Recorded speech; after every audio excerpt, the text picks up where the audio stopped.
Hi guys, once again welcome back to my channel MR gaming Telugu. Friends, ఇవాళ video ఏం లేదు, మనం TGS RTC new Palle Velugu లేరీని అయితే మనం అయితే కలర్ అయితే చేంజ్ అయితే చేసారుగా. మనకి ఇంతకుముందు రెడ్ పింక్ కలర్ స్ట్రిప్స్ ఉంటుండే, గ్రీన్ కలర్ కొంచెం లైట్ ఉంటుండే, కానీ ఇప్పుడు కొంచెం గ్రీన్ డార్క్ చేసారు. అంతేకాదు ఆ స్ట్రిప్ కలర్ వచ్చేసి రెడ్ కలర్ చేసారు. ఓవరాల్గా కొంచెం లేరీని అయితే చేంజ్ చేసారు. ఆ లేరీ చేంజ్ చేసారుగా, ఆ లేరీని మనమైతే ఇప్పుడైతే క్రియేట్ చేసినాం. అంతేకాదు ఈ లేరీని డౌన్లోడ్ చేసుకోవాలనుకుంటే నేను కింద లింక్ డిస్క్రిప్షన్లో ప్రొవైడ్ చేశాను, అక్కడ నుంచి అయితే మీరైతే లేరీని అయితే డౌన్లోడ్ చేసుకోవచ్చు.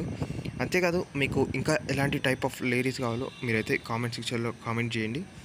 ఇది గైస్ ఓవరాల్గా ఈ వీడియో. అంతేకాదు గైస్, మన ఛానల్కి ఇంకా కొత్తగా ఎవరైనా వస్తే ఖచ్చితంగా సబ్స్క్రైబ్ చేయండి. అంతేకాదు ఇలాంటి లేరీస్ చాలా అంటే చాలా వస్తూనే ఉంటాయి. ఈ రోజు నుంచి అయితే మనమైతే వీడియోస్ అయితే డైలీ అయితే అప్లోడ్ అయితే చేద్దాం. ఇదే గాయస్ ఇవాల్టి వీడియో అందరికి నచ్చితే ఒక లైక్ చేయండి, షేర్ చేయండి. మళ్ళీ నెక్స్ట్ వీడియోలో కలుద్దాం. అంతవరకు take care, good bye, thank you guys.